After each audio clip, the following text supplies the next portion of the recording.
Hey everyone, welcome to five Camelo. आज guys हम preparation के बारे में पढ़ेंगे, अपनी प्रिपरेशन ऑफ आरएक्स। आरएक्स मतलब alkyl halide from ROH. ROH का मतलब क्या होता है गाइस? अल्कोहल से।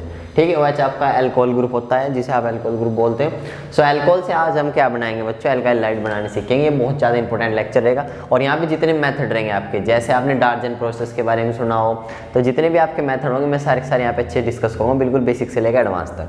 तो वीडियो में आपको बिल्कुल लास्ट तक बने रहना है अगर आपको बिल्कुल अच्छे से कॉन्सेप्ट क्लियर करना है। सो सबसे पहला जो इसके अंदर मेथड है, अल्कोहल से अल्काइल हैलाइड बनाने के बेसिकली हम 3 मेथड पढ़ेंगे। उनके भी सब पार्ट होंगे यानी इनके अंदर पार्ट होंगे, लेकिन मेन क्या है? 3 पार्ट है। तो सबसे पहले हम सबसे पहला मेथड पढ़ेंगे अल्कोहल से। ठीक है, पहला मेथड में क्या करेंगे?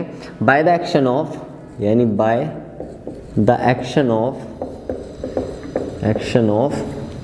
HX। HX क्या होता है गाइज? आपका हाइड्रोजन के हैलाइड। अब X आपको पता है भाई, X आपका क्या क्या हो सकता है? आपका फ्लोरीन, क्लोरीन, ब्रोमीन, आयोडीन में से कोई भी हो सकता है। ठीक है, तो X आपका कुछ भी हो सकता है। तो एक बार हम क्या लेंगे? HCl लेंगे, HBr लेंगे, HI लेंगे।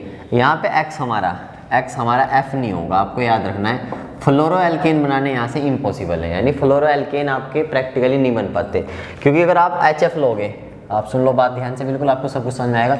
अगर आप HF लोगे तो HF क्या होता है? बहुत कम रिएक्टिव होता है, इस वजह से प्रैक्टिकली ये रिएक्शन पॉसिबल नहीं होती। तो सिर्फ आपका X कौन हो सकता है? यहाँ पे X आपका है तो ब्रोमीन होगा, क्लोरीन होगा या आयोडीन। क्लोरीन, ब्रोमीन, आयोडीन, इन तीनों में से कुछ भी हो सकता है। सो HCl, HBr, HI। ठीक है, सो पहला क्या करेंगे हम? HX की रिएक्शन करवाएंगे अल्कोहल के साथ। सो मैं इसका आपको बेसिक को बता दूं, बिल्कुल आपको बेसिक जो प्रोसेस याद रखना है। अल्कोहल आपका यहाँ पे सबस्ट्रेट है, जो आपका ले रही है इसे क्या बोलते हैं? सबस्ट्रेट। और जिसे आप ऊपर रिएक्ट कराते हैं उसे बोलते हैं रिएजेंट। ठीक है, तो बिल्कुल ध्यान से आपने समझना है। आपका क्या हुआ? Reagent HX। अब आपको गाइस यहाँ पे याद रखना है, आपने यहाँ पे ध्यान से क्या देखना है? X की इलेक्ट्रोनेगेटिविटी जाती है, ये पार्ट कैसे हो गया? नेगेटिव, ये पार्ट पॉजिटिव। मैं ये पहले भी आपके साथ डिस्कस कर चुका हूँ। यहाँ पे OH आपका नेगेटिव पार्ट और ये आपका पॉजिटिव पार्ट। सो यहाँ से इसका पॉजिटिव इसके नेगेटिव के साथ, तो यहाँ से क्या बन जाएगा? HOH बार। ध्यान से देखो, बिल्कुल HOH बार भाई, इसका पॉजिटिव इसके नेगेटिव के साथ और इसका पॉजिटिव इसके नेगेटिव के साथ, इसका पॉजिटिव इसके नेगेटिव के साथ, इसका पॉजिटिव इसके नेगेटिव के साथ। ओके गाइस, सो इसके बाद आपको यहाँ से क्या ऑब्टेन होगा, यानी यहाँ से आपको क्या प्राप्त होगा? क्या मिलेगा? RX बन गया आपका ऐसे, RX प्लस HOH यानी H2O, वाटर, H2, या वाटर आपका यहाँ से बाहर निकल गया। तो आप पूरा मेथड समझ चुके होंगे। यहाँ पे हमें क्या करना है, या इसका जनरल वो था, जनरल आपको पता लगे भाई HX लिया हमने यहाँ से। ठीक है, HOH निकले यानी वाटर निकले, और RX आपको पता चल गया। RX क्या आपका? अल्काइल हैलाइड यानी हेलो एल्केन। ओके गाइस, तो यहाँ तक आपको समझ में आ चुका होगा। मैं यहाँ तक लिख दूँ अल्काइल हैलाइड। सो ये आपने ध्यान रखना है यहाँ तक। अब मैं इसके बाद गाइज आपको और क्या पता होना चाहिए, इतनी बात आपकी समझ में आ चुकी होगी। तो सब पार्ट के बारे में पढ़ेंगे, आगे कंटिन्यू करेंगे, लेकिन उससे पहले जो मोस्ट इंपॉर्टेंट है आपके NCERT में भी दिया गया है, और इस साल जो 2021 में पेपर आना है, आपको पता है पेपर बड़ा डिफिकल्ट क्या, उसका थोड़ा लेवल अलग से बदल दिया है तो सिलेबस तो सारा ये सेम, लेकिन आपको एक बेसिक चीज़ पता होनी चाहिए। तो मैं इसके बाद आपको बात करेंगे इस रेट ऑफ रिएक्शन की, यानी रेट ऑफ रिएक्शन का रेट। अब रिएक्शन अगर आप रेट बनाना चाहते हो, रेट का मतलब क्या है? स्पीड। कभी आप कंफ्यूज हो, रेट का मतलब क्या है? Speed guys. So rate of reaction आपके यहाँ पे किस किस चीज़ पे डिपेंड करेगी, यानी अगर आप रिएक्शन तेज कराना चाहते हो तो यहाँ पे रेट ऑफ रिएक्शन किस किस चीज़ पे डिपेंड कर रहा है? अल्कोहल पे और आपके हाइड्रोजन के हैलाइड पे, यानी हैलोजन एसिड बोलते हैं जिन्हें, यानी HX और अल्कोहल पे तो डिपेंड कर रहा है। जैसे आप रिएक्टेंट लोगे उस हिसाब से आपकी क्या होगी? रिएक्शन होगी। आप इसमें ऐसे एग्जाम्पल भी ले सकते हो। मान लो ये आपका टीचर हो गया और ये आपका क्या हो गया? ये हो गया स्टूडेंट। अब मान लो टीचर तो आपको पूरा पढ़ा रहा है मेहनत से, और आप अगर ना पढ़ो तो आप बताओ स्पीड कैसे रहेगी पढ़ने की? बिल्कुल खत्म रहेगी नहीं, आप घर जाके पढ़ी नहीं बिल्कुल।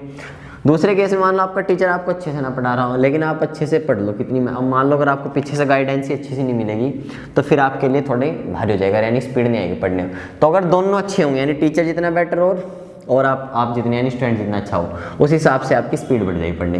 तो वही चीज़ आपको यहाँ पे समझनी बिल्कुल अच्छे से गाइज। यहाँ पे क्या समझना है आपको? जो रेट ऑफ रिएक्शन किस किस चीज़ पे डिपेंड कर रही है? यहाँ पे अल्कोहल पे, और दूसरा आपका किस पे डिपेंड कर रही है? हाइड्रोजन के हैलाइड पे। तो जैसे आप अल्कोहल लोगे और जैसे हाइड्रोजन के हैलाइड लोगे, उस हिसाब से आपका रेट ऑफ रिएक्शन बढ़ जाएगा। तो अल्कोहल आपके बेसिकली 3 तरह के हो सकते हैं, प्राइमरी अल्कोहल, सेकेंडरी अल्कोहल और टर्शियरी अल्कोहल। सबसे पहले मैं यहाँ पे बच्चों बना दूँ प्राइमरी अल्कोहल, COH, यहाँ CH3 HH, तो कार्बन 4 बॉन्ड बनाता है, 1 2 3 4, चार बॉन्ड बने। ठीक है, इसके बाद आप ले लो सेकेंडरी अल्कोहल, OH CH3, यहाँ पे आपका इस फिर से CH3 लगा लो, यहाँ पे H, ये आपका हो गया सेकेंडरी अल्कोहल। इसके बाद टर्शियरी अल्कोहल OH CH3, फिर यहाँ पे गाइज आपका CH3 और यहाँ पे आपका CH3। अगर आप इन तीनों को ध्यान से देखो, जिन बच्चों को प्राइमरी सेकेंडरी टर्शियरी की नॉलेज नहीं है मैं आपको बता दूं भाई, OH आपका फंक्शनल ग्रुप है अल्कोहल वाला, हाइड्रोक्साइल ग्रुप बोलते हैं जिसे आप। OH जिस कार्बन से लगा हुआ है वो कार्बन कितने कार्बन से कनेक्ट है? सिर्फ एक से। यहाँ पे ध्यान से देखो, मैं फिर से बता रहा हूँ भाई, जिससे OH लगा हुआ है जिस कार्बन से, वो कार्बन कितने कार्बन से कनेक्ट है? सिर्फ एक कार्बन से कनेक्ट है, तो आपका हो गया प्राइमरी। और ये ऐसे भी दिखा सकते हैं 1 डिग्री अल्कोहल। ओके गाइस, इसके बाद आप अगर इस पे आओगे, जिससे आपका OH ग्रुप कनेक्ट है वो कार्बन कितने कार्बन से कनेक्ट है? 1 2। जिससे आपका कनेक्ट है ये फंक्शनल ग्रुप, ये कितने से कनेक्ट है? 1 2 से। सो ये कैसा हो गया? सेकेंडरी। ठीक है, और ऐसे दिखा दो, सेकेंडरी हो गया। इसके बाद थर्ड, जिस कार्बन से आपका OH ग्रुप कनेक्ट है वो कार्बन किससे, कितने कार्बन से कनेक्ट है? 1 2 3 से कनेक्ट है। ठीक है, सो आपका क्या हो? Tertiary alcohol 3 degree. और ऐसे टी के ऊपर आप ऐसे गोली सी लगा दो ऊपर बोल रहा, ठीक है, तो आपका होगा टर्शियरी। तो 3rd degree, 2 degree, 1 degree, primary secondary tertiary, तो ये आपके अल्कोहल हो गए। अब आपके अल्कोहल आप ध्यान समझ के देखो भाई, ये अल्कोहल आप कौन कौन से ले सकते हो? या तो या इसे लोगे, या ये लोगे रिएक्शन के लिए, या ये लोगे, एक तो इस पर डिपेंड करे। अब जो अल्कोहल जल्दी से तेजी से रिएक्शन करेगा उसी के केस में क्या आएगा? रेट ऑफ रिएक्शन तेज आएगा। तो हम चेक करना चाहेंगे कौन से अल्कोहल के केस में सबसे तेज रिएक्शन होगी। तो आप यहाँ पे एक सेकंड ध्यान से देखो, बिल्कुल खेल पूरा क्या हो रहा है? खेल ही हो रहा है अल्कोहल का। जो OH है, OH जा रहा है किसके साथ? H के साथ। OH छोड़ रहा है नहीं, आप यहाँ पे क्या हो रहा है? अपना अल्कोहल को OH छोड़ना है और उसे किसके साथ जाना है? H के साथ। तभी तो यहाँ पे X आएगा, यानी इसका नेगेटिव जाएगा और ये वाला नेगेटिव आएगा। ये सब्स्टिट्यूट कर रहा है नहीं, एक नेगेटिव दूसरे नेगेटिव को हटा रहा है, इसकी पोजीशन ले रहा है। X ने किसकी पोजीशन ले ली? OH की। सो जो अल्कोहल अपना OH एकदम से छोड़ देगा, जो अल्कोहल सबसे तेजी से अपना OH छोड़ देगा, उसी केस में रिएक्शन होगी तेजी से। भाई ऐसे समझने की कोशिश करो, ये आपका ROH समझना आपको ही पड़ेगा। इधर से आ रहा है आपका X नेगेटिव, तो जितनी जल्दी OH भागेगा यहाँ से उतनी जल्दी X आगे यहाँ पे जुड़ेगा। ठीक है, ये नेगेटिव पार्ट है, तो एक नेगेटिव को अगर आना है तो एक नेगेटिव को जाना पड़ेगा। जो अल्कोहल सबसे तेज OH को रिलीज करेगा, फास्टर OH को रिलीज करेगा, उसी अल्कोहल के केस में आपकी रिएक्शन क्या होगी? तेजी से होगी। इतनी बात आपके समझ में आ चुकी होगी बिल्कुल अच्छे से। तो अब हमें यहाँ पे चेक करना है कौन सा अल्कोहल ऐसा है जो OH को जल्दी रिलीज करेगा। तो हम देखते हैं भाई, आपको पता है भाई OH की इलेक्ट्रोनेगेटिविटी ज़्यादा होती है, यानी O की। सो O यहाँ से इलेक्ट्रॉन लेके भागेगा अपने यहाँ साथ, तो ये दोनों के दोनों इलेक्ट्रॉन जब लेके यहाँ से भाग जाएगा, O के ऊपर नेगेटिव आ जाएगा, यानी OH यहाँ से भाग जाएगा, तो यहाँ पे क्या होगा? फिर इसके बाद इनके कार्बोकैटायन बन जाएंगे। वो कैसे मैं आपको दिखा रहा हूँ, CH3, आप टेंशन लो, आपने बस सिर्फ पढ़ते जाना है। इसके ऊपर क्या आ जाएगा? कार्बन के ऊपर यहाँ पे पॉजिटिव। ठीक है, और ये आपका क्या आ गया? C पॉजिटिव हो गया, H। इसके बाद अगर ये वाला OH भाग जाए, यानी ये O इलेक्ट्रॉन लेके यहाँ से भाग जाएंगे दोनों भाई। इसके अंदर क्या है? इस बॉन्ड के अंदर एक इलेक्ट्रॉन ऑक्सीजन का है और एक O इलेक्ट्रॉन किसका है? कार्बन का। अगर ये दोनों इलेक्ट्रॉन ऑक्सीजन लेके भाग जाए, ऑक्सीजन के ऊपर नेगेटिव आ जाएगा और कार्बन के ऊपर क्या आ जाएगा? पॉजिटिव। सो गाइस यहाँ पे आप फिर से क्या आ जाएगा? आपका C पॉजिटिव, CH3 और यहाँ पे आपका H। ये आपका सेकेंडरी वाला कार्बोकैटायन हो गया। कार्बोकैटायन बताऊंगा भी क्या है। और थर्ड केस में ये लेके भाग जाए यहाँ से, तो कैसा होगा? C, एक सेकेंड जस्ट, C के ऊपर पॉजिटिव, CH3।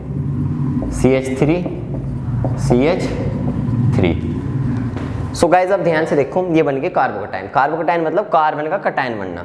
ये प्राइमरी कार्बोकैटायन, ये कौन सा है? प्राइमरी कार्बोकैटायन, ये सेकेंडरी कार्बोकैटायन और ये टर्शियरी कार्बोकैटायन। अब सबसे स्टेबल जो कार्बोकैटायन होगा भाई, OH के बिना जो ज़्यादा रह सकता है आराम से, वही तो तेजी से रिएक्शन करेगा। मान लो पहले स्टेप में क्या होगा? यहाँ से OH निकलेगा, जो OH को आसानी से छोड़ देगा। OH को आसानी से कौन छोड़ देगा? जिसका कार्बोकैटायन स्टेबल होगा, यानी जो OH के बिना रह सकता है अच्छे से, वही तो उसे आराम से छोड़ देगा। तो इन तीनों में से जो ज़्यादा स्टेबल होगा वही रिएक्शन में तेजी से आगे बढ़ेगा। भाई जो रास्ते में बीच में स्टेबल नहीं है, मान लो आपने किसी काम की शुरुआत की और आप अगर शुरुआत में रुक गए, जो शुरुआत में स्टेबल नहीं होगा, मान लो 3 लड़के ABC कोई काम दिया मैंने, वो पहली बार में यानी पहले अगर उसमें रुक गए, मान लो आपकी रेस वगैरह कुछ भी हो रहा है स्कूल में, मान लो 4 चक्कर की रेस है यानी 100 मीटर की, जो 200 मीटर पर रुक गया, कोई 300 पे रुक जाएगा, जो शुरुआत में रुक जाएंगे वो क्या भागेंगे आगे तक। ठीक है, जो स्टेबल रहेगा शुरुआत में वही तो आगे तक बढ़ेगा। तो यहाँ पे क्या हो रहा है? जो OH के बिना ज़्यादा स्टेबल रह सकता है वही क्या आपका रिएक्शन में आगे बढ़ेगा। अब हमें चेक करना है कौन सा कार्बोकैटायन ज़्यादा स्टेबल है। यहाँ से आज आपको पता चल जाएगा प्राइमरी, सेकेंडरी और टर्शियरी कार्बोकैटायन में से कौन ज़्यादा स्टेबल होता है। सो आपका guys primary, secondary, tertiary carbocation में चेक करना है कौन ज़्यादा स्टेबल। अब आप चेक करो यहाँ पे गाइस, कार्बन है जो आपका, इसके क्या है? इलेक्ट्रॉन की जरूरत है, क्योंकि इसके ऊपर पॉजिटिव चार्ज, और पॉजिटिव नेगेटिव चार्ज को आप ऐसा समझ लो केमिस्ट्री में दुख की तरह है बिल्कुल। जिसके ऊपर पॉजिटिव नेगेटिव चार्ज दिख गया वो परेशान है, मान के चलो, बिल्कुल भी खुश नहीं है। तो ये यहाँ पे परेशान है, यहाँ पे एक वाला कार्बन, ये वाला कार्बन। इस कार्बन को यहाँ पे चेक करो, सपोर्ट करने वाले कितने कार्बन है? 1 2 3। इस कार्बन को सपोर्ट करने वाले कितने 1 2 और इस कार्बन को सिर्फ 1।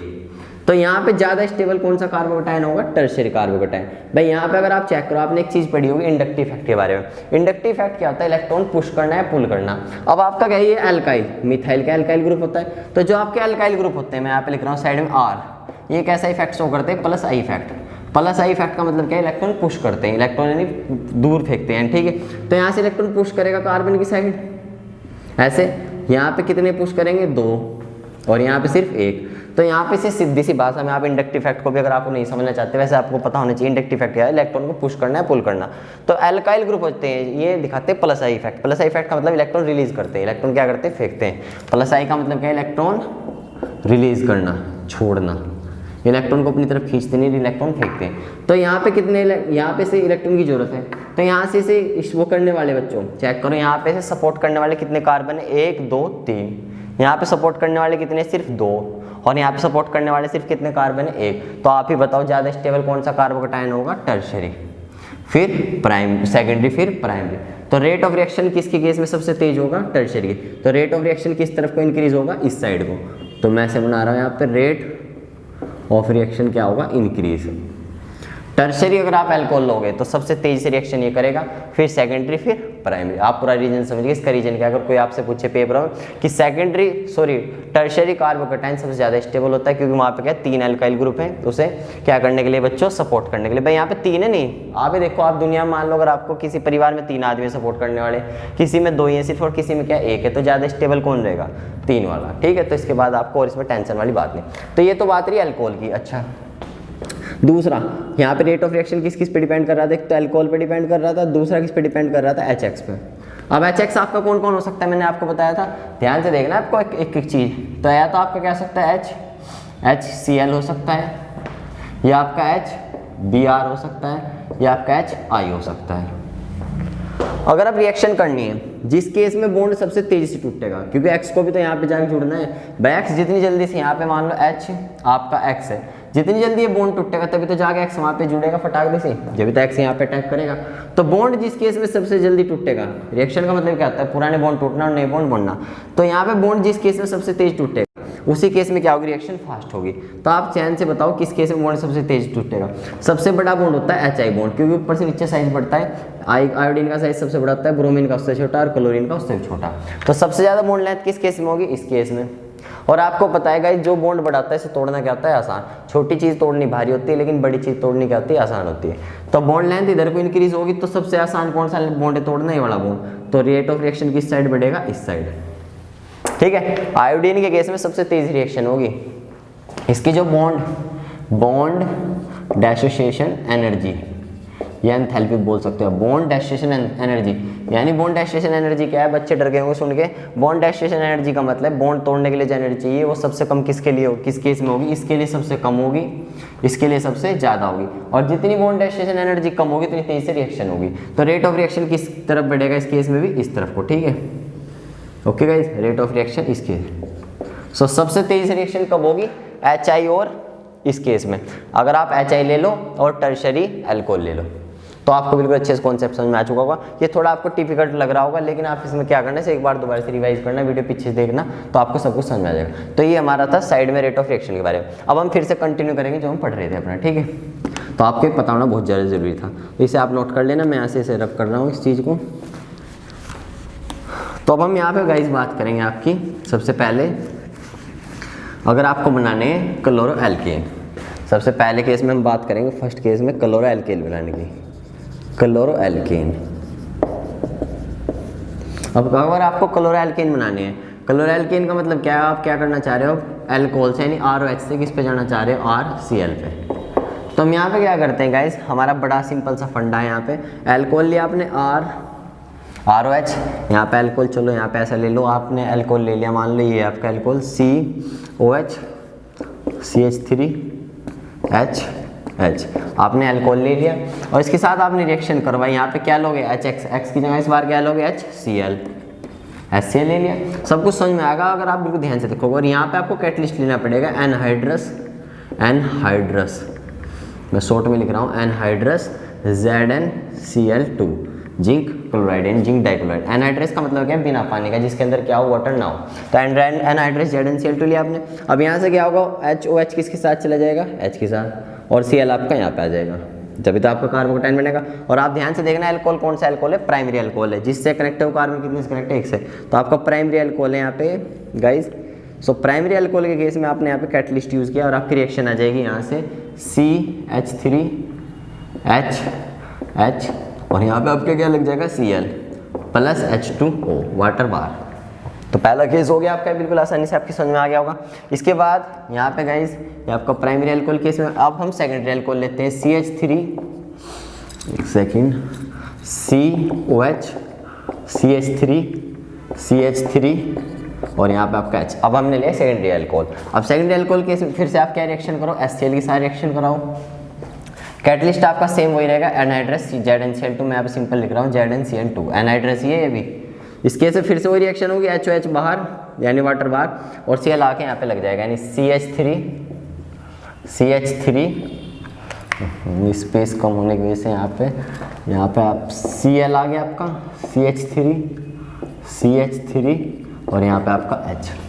ये आपका बन गया सेकेंडरी एल्काइल क्लोराइड, यानी इसका आप नाम भी देख सकते हो, क्या नाम हो जाएगा इसका, आप नाम दे लिख लेना अपने आप, ठीक है। नाम मैंने आपको लिखने सिखा रखे, नहीं तो वीडियो बहुत ज़्यादा बढ़ा जाएगा आपका सेकेंडरी, क्योंकि ये आपका सेकेंडरी एल्काइल क्लोराइड यानी सेकेंडरी हेलो एल्केन। कैसे भाई, जिस पे आपका क्लोरीन लगा हुआ है वो कार्बन कितने से कनेक्ट है, 1 2 से, ठीक है। आपका जब सेकेंडरी एल्कोहल लिया था तो आपका एल्काइल क्लोराइड भी कैसे बनेगा, सेकेंडरी बनेगा।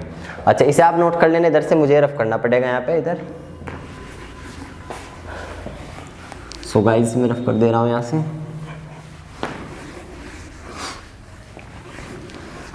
अच्छा, इसके बाद थर्ड केस आपका क्या हो सकता है, यहाँ पे आपने क्या लेना है, ये आपने ले लिया। इसके बाद आप ले लो यहाँ पे बच्चों AB, आप ले लो टर्शियरी एल्कोहल यानी COH, इसके बाद CH3 ओके गाइज, प्लस आपने फिर से HCl, और यहाँ पे आपको इस बार आपको क्या ध्यान रखना है, सिर्फ आपको क्या है, रूम टेम्परेचर यानी सिंपल रूम टेम्परेचर पे रिएक्शन हो जाएगी। रूम टेम्परेचर मतलब आपको टेम्परेचर बढ़ाने या घटाने की जरूरत नहीं, नॉर्मल टेम्परेचर पे आपकी रिएक्शन हो जाएगी।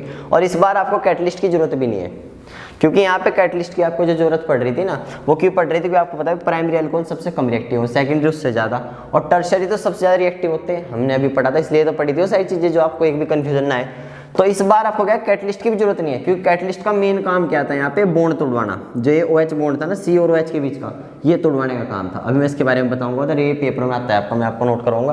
तो इस बार आपको कैटलिस्ट की भी कोई जरूरत नहीं है, सिर्फ रूम टेम्परेचर।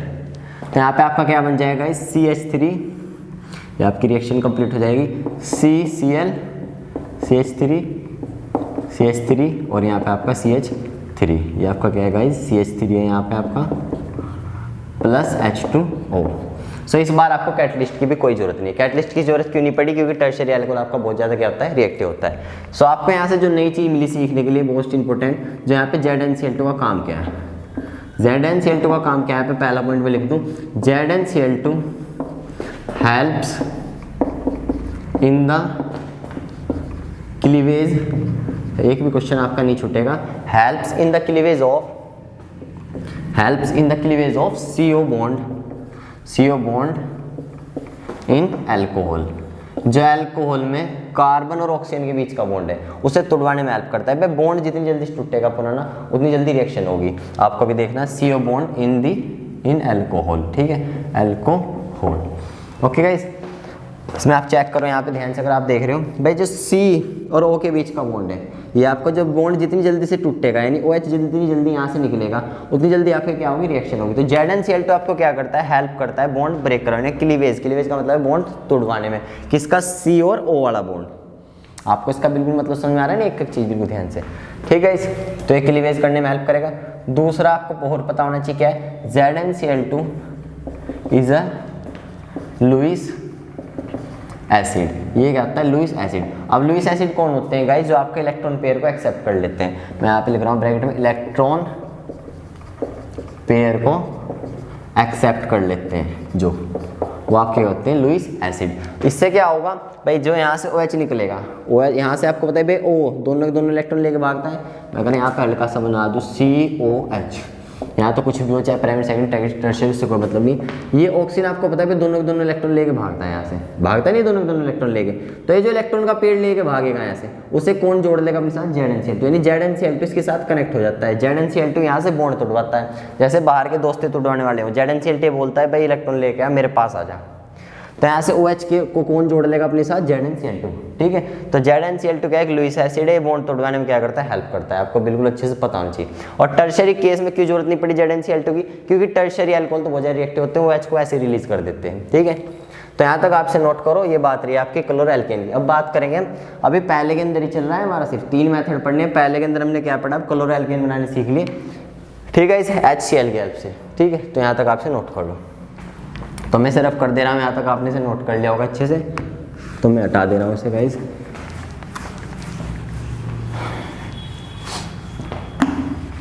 सेकंड, अब जब हम बात करेंगे ब्रोमो एल्केन्स के बारे में गाइस, सो यहाँ पे आपका जो सेकंड होगा इस बार ब्रोमो एल्केन्स के लिए, ब्रोमो एल्केन्स।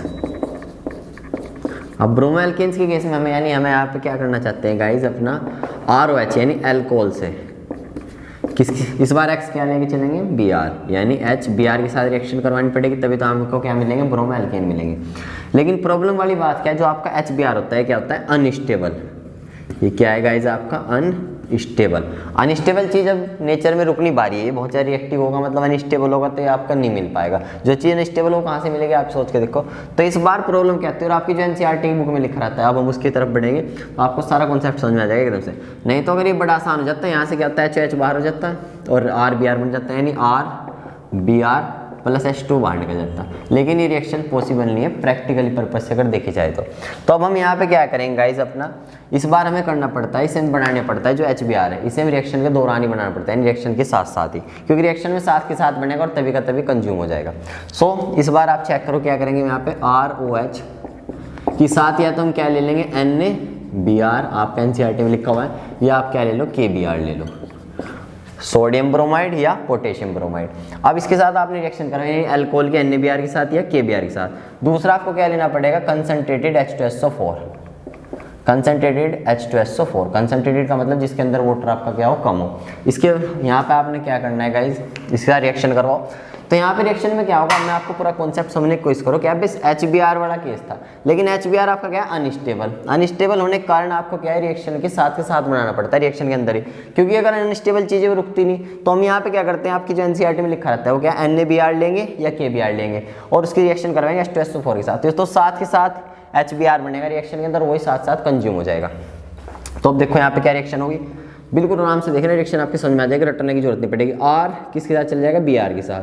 तो यहाँ से आपका क्या निकल जाएगा, RBr बाहर, RBr निकल गया, यानी बन गया अल्काइल ब्रोमाइड। ये तो हमें बनाने थे, यानी ब्रोमो अल्काइल तो बनाने थे। इसके बाद आपका क्या बचा, OH, यहाँ से एक H निकलेगा OH के साथ, तो यहाँ से निकल जाएगा आपका वाटर H2O। ओके गाइस, इसके बाद आपका थर्ड आपका क्या निकलेगा, यहाँ से क्या बचा, एक H बचा और SO4, यानी HSO4 नेगेटिव। जब एक पॉजिटिव चीज यहाँ से निकलेगी, H के ऊपर एक पॉजिटिव होता है, तो यहाँ पे क्या आ जाएगा, HSO4 नेगेटिव। इस नेगेटिव खत्म करने के लिए यहाँ पे कौन जुड़ जाएगा जाके, Na। Okay guys, NaHSO4। अगर आप KBr लोगे तो आपका क्या बनेगा, KHSO4 बनेगा। एक ही बार में दोनों का पैटर्न आपके समझ में आ गया होगा। अगर KBr लोगे तो बस KHSO4 आ जाएगा, और NaBr लोगे तो NaHSO4, सोडियम हाइड्रोजन सल्फेट या पोटेशियम हाइड्रोजन सल्फेट। तो यहाँ तक की बात आपकी समझ में आ चुकी होगी। इसके बाद नेक्स्ट, अब तो तेजी से हो जाए काम, आपको डरने की जरूरत नहीं है। ये तो बात रही आपकी ब्रोमो एल्केन की। अब आपका अल्कोहल यहाँ पे कोई भी हो सकता है, आप मान लो ऐसे आप एक क्वेश्चन ये कर सकते हैं, आपके लिए होमवर्क है, CH3CH2OH प्लस NaBr या KBr हो, आपका कोई भी एक हो सकता है, plus concentrated H2SO4। Okay guys, concentrated H2SO4, ये आपका क्या हो गया, होमवर्क क्वेश्चन। आपसे कर लेना, प्रैक्टिस हो जाएगी आपकी अच्छे से, ठीक है। बस सेम ये तो चीज़ है, बस आपका R ग्रुप क्या इस बार एल्काइल ग्रुप है आपका इथाइल। तो इसके बाद नेक्स्ट हम बढ़ते हैं तीसरे C।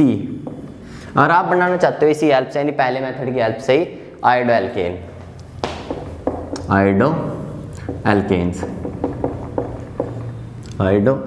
का एल्केन्स। तो आयोडो एल्केन्स के लिए हम क्या करेंगे, फिर से वही बात करनी है, यानी हम क्या करना चाहते हैं, ROH की रिएक्शन कराना चाहते हैं। X इस बार क्या होगा यहाँ पे guys, I, so H I से। अब सेम वही केस है यहाँ पे भी, एच आई भी आपका क्या होता है अनस्टेबल। अनस्टेबल होने की वजह से इसे भी हम क्या बनाते हैं रिएक्शन के दौरान बनाते हैं, साथ ही साथ बनाएंगे, साथ ही साथ यूज कर लेंगे, खत्म कहानी। तो ये भी रिएक्शन आपकी प्रैक्टिकली पॉसिबल नहीं है, प्रैक्टिकली पॉसिबल नहीं है। नहीं तो वैसे तो एच आई आप लिख सकते हो, लिखने वाली बात अलग है, लेकिन केमिस्ट्री की आपकी रियल लाइफ से रिलेट करती है। एच आई क्या है अनस्टेबल, बीइंग अनस्टेबल, अनस्टेबल होने के कारण हमें क्या करना पड़ता है, हमें इसे बनाना पड़ता है during the reaction. So during the reaction बनाने के लिए हम फिर से क्या करेंगे, आर ओ एच प्लस, जैसे हमने वहां पे लिया था के बी आर या एन ए बी आर, इस बार क्या ले लेंगे एन ए आई या के आई। आ रहा नहीं बात समझ आपकी। और अपनी अपनी सेटिंग होती है, जैसे इसकी सेटिंग थी इस बार, पहले ब्रोमीन वाले केस में सेटिंग थी H2SO4 से, इस बार आप कौन सा एसिड लोगे H3PO4 यानी phosphoric acid, H3PO4। Okay guys, और ये आपका कंसंट्रेटेड रहेगा या डाइल्यूट, ये मेरे थोड़ा दिमाग में उतर गया है, कोई नहीं, उसके लिए आप यहाँ पे कंडीशन अप्लाई, आप इसे बुक में चेक कर लेना और मुझे भी आप कमेंट सेक्शन में बता देना। वैसे आपको पता होना चाहिए, बस यहाँ पे क्या है आपका H3PO4, ठीक है, फॉस्फोरिक एसिड, इसे क्या बोलते हैं फॉस्फोरिक एसिड। तो अपनी अपनी सेटिंग है सबकी। उसके साथ कौन था H2SO4, लेकिन NI के साथ आपका याद रखना है, जब भी आयोडीन आएगा इसके साथ आपका कौन आएगा फॉस्फोरिक एसिड, इसे क्या बोलते हैं फॉस्फोरिक एसिड। और यहाँ पे अब आप थोड़ा बहुत हीट हार्ट कर दो, यहाँ से आपकी रिएक्शन होगी, R के साथ कौन जाएगा I, जो मेन पर्पज है वो तो आपको पता होना चाहिए। देखो रिएक्शन में आपको रटने की जरूरत नहीं पड़ेगी, RI प्लस OH के साथ आपका एक H, यानी वाटर तो निकलेगा, हमने शुरुआत में पढ़ रखा है पर वाटर तो निकलना है हर बार, प्लस अब आपका क्या बचा यहाँ से, एक H निकल गया, आपका बच गया यहाँ पे H2PO4 नेगेटिव। भाई जब यहाँ से एक पॉजिटिव चीज निकल गई तो इसके ऊपर नेगेटिव तो जनरेट होना ही होना है, जहाँ से पॉजिटिव चीज चले जाएगा वहाँ नेगेटिव बन जाएगा। अब यहाँ पे नेगेटिव आने के कारण अब आपको क्या करना है पड़ेगा गाइज, यहाँ पे अच्छे से, यहाँ से क्या आपका क्या बचा Na, तो यहाँ पे क्या जाएगा आपका Na, ओके, या तो Na या आपका KH2PO4, इसका नाम क्या होगा सोडियम डाइहाइड्रोजन फॉस्फेट या पोटेशियम डाइहाइड्रोजन फॉस्फेट। अगर आप NaI लोगे तो आपका होगा सोडियम डाइहाइड्रोजन फॉस्फेट, अगर आप Ki लोगे तो पोटेशियम डाइहाइड्रोजन फॉस्फेट। मैं लिख दे रहा हूँ यहाँ पे, पोटेशियम वाले के लिए लिख दो, अगर मैं यहाँ पे potassium dihydrogen phosphate. Okay guys, तो यहाँ तक आपकी समझ में आ चुका होगा, यहाँ तक इसे आप नोट करो फटाफट से, फिर मैं इसे यहाँ से रफ कर दे रहा हूँ। ओके गाइस, तो मैं इसे यहाँ से रफ कर दूंगा, अभी आपने नोट कर लिया होगा तो आपको सब कुछ समझ में आ गया होगा। मैं इसे फटाक से रिकैप करवा दूँ। सबसे पहले हम बना रहे हैं बच्चों आपके क्या बना है, अल्कोहल से आपके अल्काइल हैलाइड बना रहे हैं पहले मेथड, और अल्कोहल से पहला मेथड है जो, उसके अंदर हमने क्या लेना है HX लेना है। अब HX आपका कौन कौन हो सकता है, तो HBr या HCl या HI। HF आपका नहीं होगा क्योंकि HF आपका अनरिएक्टिव होता है, और इसमें हमने केस पढ़े अलग अलग, ठीक है। इस तो इतना पढ़ा है आपने, सिर्फ अपना सब कुछ कॉन्सेप्ट के लिए रखो, इसे दोबारा से रिवाइज जरूर कर लेना। तो इसे यहाँ से मैं रफ कर दूँ फटाफट से गाइस। बात करेंगे हम नेक्स्ट मेथड की, सेकंड मेथड की। सेकंड मेथड में क्या होगा आपका, सेकंड में इसके बाद गाइस अब हम पढ़ेंगे सेकंड मेथड। अब सेकंड मेथड की हेल्प से आपको बनाने हैं बच्चों अल्काइल हैलाइड्स अल्कोहल से। तो सेकंड मेथड में क्या करना है आपको, bye the action of phosphorus halides. अब आपको फॉस्फोरस के हैलाइड्स की हेल्प से बनाना है। फॉस्फोरस के हैलाइड्स क्या होंगे बच्चों, PCl5 जैसे PCl3 आपके हैं फॉस्फोरस के हैलाइड। तो इस बार एक्शन का मतलब क्या है, इस बार हम फॉस्फोरस के हैलाइड की रिएक्शन करवाएंगे अल्कोहल के साथ, इनका एक्शन होगा अब। सो इसके अंदर भी हम पहले पढ़ेंगे क्लोरोएल्केन बनाने के लिए, आपको बिल्कुल क्लियरिटी रहनी चाहिए। अब हम पहले किसके लिए पढ़ेंगे गाइस, क्लोरोएल्केन बनाने के लिए, क्लोरोएल्केन्स के लिए। अब क्लोरोएल्केन्स के लिए हम क्या करेंगे गाइस, यहाँ पे आपके पास ये अल्कोहल हो गया, या तो आप क्या ले लो, मान लो पहले केस में हमने ले लिया PCl5, ये क्या है फॉस्फोरस का हैलाइड है, फिर फॉस्फोरस पेंटाक्लोराइड, ये आपने ले लिया PCl5 ले लिया। इसके आप रिएक्शन करवाओ यहाँ पे गाइस अल्कोहल के साथ। तो इसकी रिएक्शन आपको बिल्कुल अच्छे से समझनी, बिल्कुल ध्यान से देखो। R के साथ Cl, हमें क्या चाहिए अल्काइल हैलाइड चाहिए, हमें तो यानी RCl, एक Cl इसके साथ चला गया RCl प्लस, इसके बाद यहाँ पे क्या बचा आपका गाइस, यहाँ पे अगर आप चेक कर रहे हो ध्यान से, P बचा यहाँ पे एक P, ठीक है। अब P के साथ यहाँ पे कौन कनेक्ट हो जाएगा आके, अब एक तो यहाँ पे क्या बचा आपका H बच रहा है, ठीक है, एक H हो गया, और यहाँ पे कितने Cl बच गए, 4 Cl बच गए, तो एक क्या निकल गया HCl निकल गया, HCl एक तो HCl के साथ चला गया। अब बचे 3 Cl और एक P और O, एक O, तो आपका क्या बन जाएगा POCl3। ओके गाइस, ये आपका बन गया। भाई इतना आसान था। एक तो किसके साथ चला गया, R तो Cl ले गया एक अपना, ये बन गया एल्काइल क्लोराइड बन गया आपका। R आपका कुछ भी हो सकता है यहाँ पे। एक H आपका Cl के साथ यानी HCl, और ये बचा आपका फॉस्फोरस। इसका जो नाम मैं नाम बता दूँ यहाँ पे, फॉस्फोरस।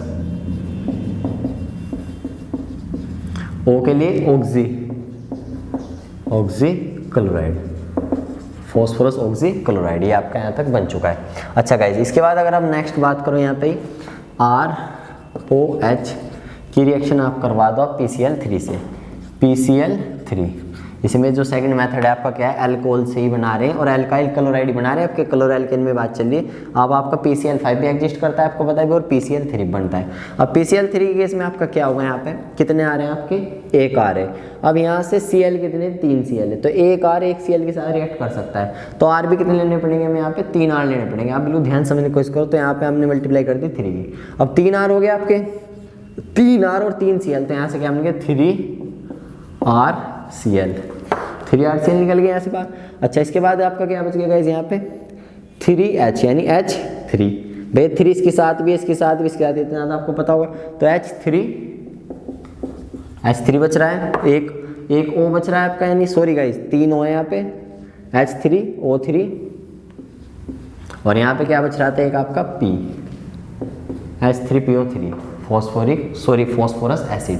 भाई यहाँ से आप चेक करो, 3 हमने यहाँ पे 3 Cl, इसलिए हमने 3 अल्कोहल के वो मॉलिक्यूल, तो 3R गए यहाँ से 3 Cl के साथ, 3RCl हो गया बिल्कुल। उसके बाद आपका H3O3 और एक बचा आपका P यानी फॉस्फोरस एसिड। ठीक है, ये आपका एल्काइल क्लोराइड, ये भी आपका एल्काइल क्लोराइड हो गया। इसके बाद हम गाइस बात करते हैं इसमें, जैसे आपने क्लोरोएल्केन बनाया, अब हम बात करते हैं ऐसे ही ब्रोमो एल्केन बनाने के लिए। ठीक है, ब्रोमो एल्केन बनाने के लिए। अब ब्रोमो एल्केन के केस में फिर से वही प्रॉब्लम वाली बात है जैसे पहले थी प्रॉब्लम। अब आप क्या करोगे, एल्कोहल लिया आपने ROH, और आप यहाँ पे रिएक्शन करवा दोगे PbR3 से, तो रिएक्शन बिल्कुल सेम ऐसी हो जाएगी जैसे आपने PCl3 लिया, ऐसे PbR3 ले सकते हैं। PbR5 तो हो गए, लेकिन PbR3 फिर से क्या है, ये भी बहुत अनस्टेबल है, ये भी आपका एग्जिस्ट नहीं करता है, क्या आपका अनस्टेबल। आप यहाँ पे से लिख सकते हैं PbR3 आपका क्या है, अनस्टेबल। ओके गाइस, ये आपका क्या है, अनस्टेबल हो गया। अगर ये अनस्टेबल है तो हमें इसे रिएक्शन में साथ के साथ बनाना पड़ेगा। अगर साथ साथ बनाएंगे तभी के तभी क्या हो जाएगा, तभी के तभी कंज्यूम हो जाएगा और हमारी रिएक्शन कंप्लीट हो जाएगी। तो हमें इसे साथ के साथ बनाना पड़ेगा, तो इसलिए यहाँ पे हम रिएक्शन करवाते हैं अल्कोहल की। इस बार आपको बिल्कुल ध्यान से देखना है। हम क्या करेंगे, यहाँ पे लेंगे हम बच्चों रेड फॉस्फोरस लेंगे। यहाँ पे आपने रिएक्शन ऐसे देखनी बिल्कुल अच्छे से, प्लस Br2 यानी ब्रोमीन के साथ रिएक्शन करवाएंगे in the presence of red phosphorus. आपने P ब्लॉक में अगर पढ़ा हो, नहीं पढ़ा तो कोई दिक्कत नहीं है। यहाँ पे हम क्या लेंगे, रेड फॉस्फोरस की प्रेजेंस में इस बारे में रिएक्शन करवानी पड़ेगी। ओके गाइस, जब हम रेड फॉस्फोरस की प्रेजेंस में रिएक्शन करवाएंगे तो यहाँ से क्या बनेगा आपका, फिर से वही चीज़ आपको देखनी है। यहाँ पे गाइस आपको क्या करना पड़ेगा, यहाँ पे आपका बनेगा RBr। ठीक है, RBr।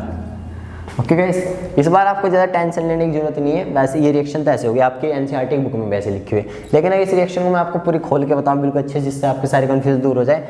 यहाँ पे क्या होगा, पहले स्टेप में ऐसा होता है, जब ये P और Br2 है, ये मिलके क्या बनाते हैं, PbR3 बनाते हैं रिएक्शन में साथ के साथ। लेकिन आपकी बुक्स में सिर्फ ऐसे लिखा हुआ है अल्कोहल की रिएक्शन करवानी है आपको Br2 के साथ रेड फॉस्फोरस की प्रेजेंस में। तो वहाँ से एक्चुअल में क्या होगा, रिएक्शन में बीच में बनेगा PbR3, साथ के साथ बनेगा ड्यूरिंग द रिएक्शन, इसे लिखते हैं C2। अब बच्चों जो C2 क्या है, SITU का मतलब क्या है, ड्यूरिंग द रिएक्शन, यानी रिएक्शन में साथ के साथ, ये शॉर्ट वर्ड यूज करते हैं C2 यानी ड्यूरिंग द रिएक्शन में साथ साथ बनेगा PbR3। जब PbR3 बनेगा तो इसके जैसा हो गया बिल्कुल, ये यहाँ पे 3 ले लो, तो यहाँ से क्या बनेगा 3RBr, बिल्कुल ऊपर जैसी रिएक्शन होगी नहीं अभी आपकी, 3R 3Br। ठीक है, और आपका और क्या निकल जाएगा, H3PO3। तो अब तो आप रिएक्शन बिल्कुल समझ चुके होंगे अच्छे से। ठीक है भाई, H3, ठीक है इस PO3, ये आपका बन गया फॉस्फोरस एसिड, और ये आपका बन गया एल्काइल ब्रोमाइड। बिल्कुल क्लियर हो गया होगा आपको। ऐसे हम बात करते हैं C केस में आइडो एल्केन्स के लिए। अब आइडो एल्केन्स का भी केस बिल्कुल सेम यही होगा, क्योंकि आपका अगर PI3 लोगे, जैसे PbR3 है, ऐसे ही आपका गाइज यहाँ पे आप अगर ध्यान से देखो तो जो आपका PI3 है वो भी आपका क्या होता है, अनस्टेबल, अनस्टेबल। ठीक है, अब अनस्टेबल होने के कारण यहाँ पे हम क्या करें, रेड फॉस्फोरस की प्रेजेंस में I2 की रिएक्शन करेंगे। जैसे मैं आपको भी दिखा देता हूँ, यहाँ पे लिख के, यहाँ पे लिख रहा हूँ मैं आराम से, आप ध्यान से देख लेना। यहाँ पे आपने अल्कोहल लिया ROH प्लस आयोडीन के साथ रिएक्शन कराए in the presence of red phosphorus. यहाँ पे थोड़ा लाइट पड़ती है, आप यहाँ पे ध्यान से देख लेना, रेड फॉस्फोरस आयोडीन, बिल्कुल वही सेम प्रोसेस हो रहा है। ठीक है, तो यहाँ से आपका क्या बन जाएगा, RI। और आप इस रिएक्शन खोल के भी लिख सकते हैं। रिएक्शन में साथ के साथ क्या बनेगा, अगर इसे आप पूरी अच्छे से लिख दो, प्लस PI3 बनेगा, साथ के साथ C2 मतलब ड्यूरिंग द रिएक्शन। ठीक है, रिएक्शन इन द रिएक्शन। अब यहाँ से क्या बनेगा, 3R ये लेने पड़ेंगे आपको, फिर से 3RI प्लस H3PO3। तो ये आपकी एक्चुअल में होगी, जो आपके NCERT में शॉर्ट में लिखा रहता है, मैंने आपको बिल्कुल अच्छे से बता दिया जिससे आपको कोई भी कंफ्यूजन ना आए। तो ये आपके मेथड हो गए, बिल्कुल आप इन्हें अगर अच्छे से पढ़ोगे तो सब कुछ समझ में आएगा। भाई पहले मेथड में मैंने क्लोरोएल्केन, ब्रोमोएल्केन और आयोडोएल्केन बनाए थे, और यहाँ पे मैंने वही किया है। वहाँ पे वो अनस्टेबल था कौन बच्चों, HBr और HI। यहाँ पे कौन अनस्टेबल है, PI3 और PBr3। ऐसे हमने ऐसे ड्यूरिंग द रिएक्शन बनाए, वो भी हमने वहाँ पे ड्यूरिंग द रिएक्शन बनाए थे। तो आप बिल्कुल क्लियर करके चलो, सब कुछ समझ में आएगा आपके अच्छे से। ठीक है, तो ये आपका मेथड हो गया यहाँ तक। इसके बाद बात करते हैं जो आपका मोस्ट इंपोर्टेंट मेथड है। यहाँ से आपको वीडियो बिल्कुल भी स्किप नहीं करनी है। इसके बाद जो लास्ट मेथड है वो आपको बहुत ज़्यादा इंपॉर्टेंट है। तो यहाँ तक आपने इसे नोट कर लिया होगा, मैं इसे रफ कर दे रहा हूँ। तो आपका जो थर्ड मेथड है वो बहुत ज़्यादा इंपॉर्टेंट है गाइज। तो थर्ड मेथड में जाइए आप यहाँ पे, आपका थर्ड मेथड देखते हैं हम। ये आपका डार्जन प्रोसेस, आपने सुना भी होगा, डार्जन प्रोसेस के नाम से फेमस है। इसमें क्या हम किससे वो करते हैं रिएक्शन, थायोनाइल क्लोराइड से। जो आपका थर्ड मेथड हो गया यहाँ पे, थर्ड मेथड ये क्या आपका, by the action of thionyl chloride, thionyl chloride. इसका फॉर्मूला आता है गाइस SOCl2। ठीक है, ये स्पेशल सिर्फ यूज होता है क्लोरोएल्केन बनाने के लिए। मैं यहाँ पे लिख दूँ फॉर ओनली क्लोरोएल्केन्स के लिए। ठीक है, एल्केन्स के लिए। ठीक है, क्लोरोएल्केन्स के लिए यूज़ करेंगे।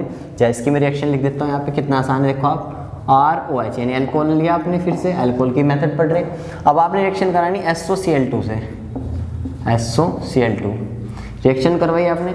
यहाँ पे आपने इस बार कैटलिस्ट लेना है, इस बार कैटलिस्ट भी लेना है आपको गाइस। यहाँ पे थोड़ा इधर लिख दूँ मैं, जगह की नहीं तो शॉर्टेज पड़ जाए। ROH प्लस SOCl2, यहाँ पे आपका कैटलिस्ट रहेगा पिरिडीन। अब ये जो पिरिडीन होता है इसका फॉर्मूला होता है C5H5N। ये आपका क्या होगा, पिरिडीन। ये एक आपका कैटलिस्ट है यहाँ पे गाइस। ठीक है, पिरिडीन, इसका फॉर्मूला हो गया C5H5N। ये यहाँ पे लिखा है, इससे इसका कोई मतलब नहीं।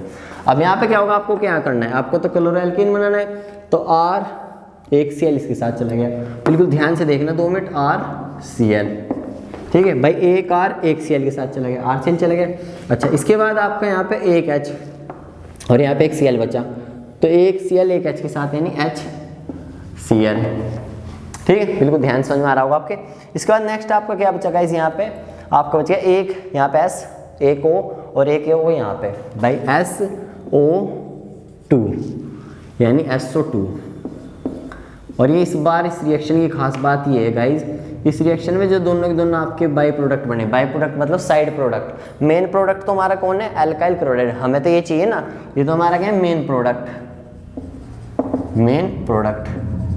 और मेन प्रोडक्ट को छोड़ के जो प्रोडक्ट होते हैं हमारे कहते हैं बाई प्रोडक्ट या साइड प्रोडक्ट। ये आपके क्या है, साइड प्रोडक्ट, जो हमें जिनसे हमें कोई मतलब नहीं है। जैसे आप फ़ोन लेके आते हो, फ़ोन आपको मेन तो फ़ोन चाहिए, उसके डिब्बे के अंदर वो किताब वगैरह होती है, ठीक है, उनसे आपको कोई मतलब नहीं है। जैसे डिब्बा लाते हो तो एक तरह साइड प्रोडक्ट हो गया, लेकिन मेन तो क्या है आपका फ़ोन, जिसे आप लेके आते हो। ऐसे तो और सारी चीज़ आप ऐसे ही फेंक देते हो। ठीक है, तो आप समझ चुके हैं यहाँ तो मेन प्रोडक्ट। अब इस ये रिएक्शन आपकी सबसे इंपॉर्टेंट क्यों थी, मैं इसका रीजन आपको बता दूँ।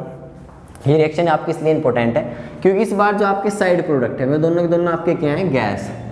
साइडेड प्रोडक्ट के आपके गैसेज है दोनों के दोनों। और इससे में फ़ायदा क्या होता है भाई, जब आप इस रिएक्शन कर रहे हो तो सारी चीज़ हमें एक कंटेनर के अंदर मिल रही है, नहीं है। RCl HCl SO2 एक जगह ही तो मिलेगी जब आप इस रिएक्शन करोगे, मिक्स करोगे, जैसे भी करोगे। तो इस बार क्या है, हमें चाहिए क्लोरोएल्केन। अगर हमें क्लोरोएल्केन चाहिए तो इन्हें फिल्टर करना पड़ेगा, अलग अलग करना पड़ेगा।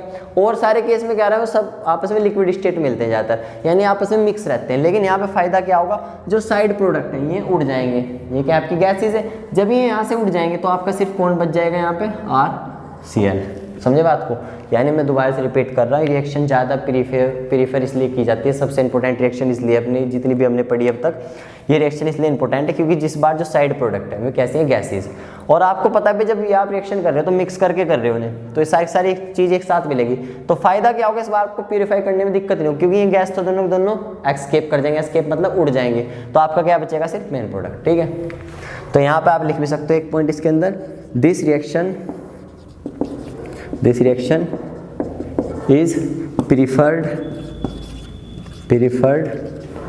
because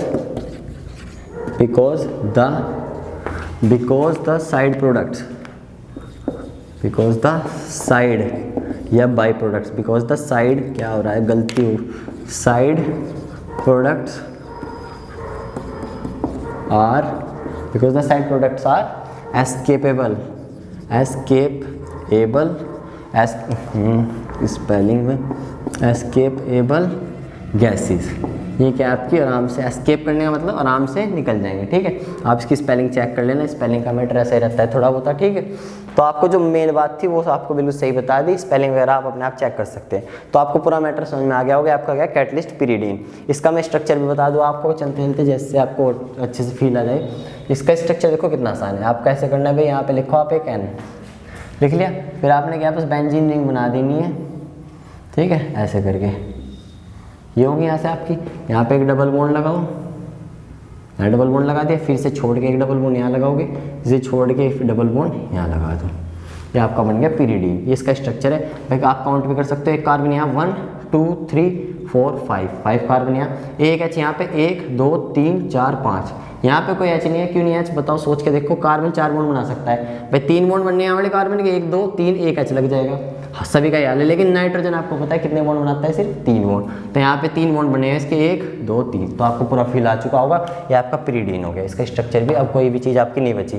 अच्छा, इस प्रोसेस को क्या बोलते हैं, डार्जन्स प्रोसेस।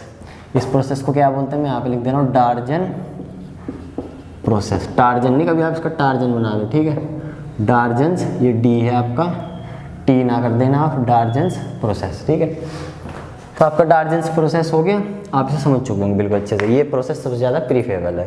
तो आज की वीडियो में बच्चों इतना ही, नेक्स्ट वीडियो मिलते हैं, उसके बाद हम बात करेंगे जितने भी हमने मेथड पढ़े इसके ऊपर जो इंपॉर्टेंट क्वेश्चन हो सकते हैं आपके PYQ मतलब प्रीवियस ईयर क्वेश्चन हो सकते हैं, और कैसे क्वेश्चन आपके पेपर में आ सकते हैं। तो मैं उस वीडियो को जरूर देखने आपको, और इस वीडियो को दोबारा से रिपीट करना है आपको, क्योंकि नहीं तो अभी आपको कुछ भी इतना बेटर समझ में नहीं आएगा, और अच्छे से नोट कर लेना है। तो मिलते हैं नेक्स्ट वीडियो, तब तक के लिए बाय, उसमें करेंगे हम क्वेश्चन। Love you. ठीक है।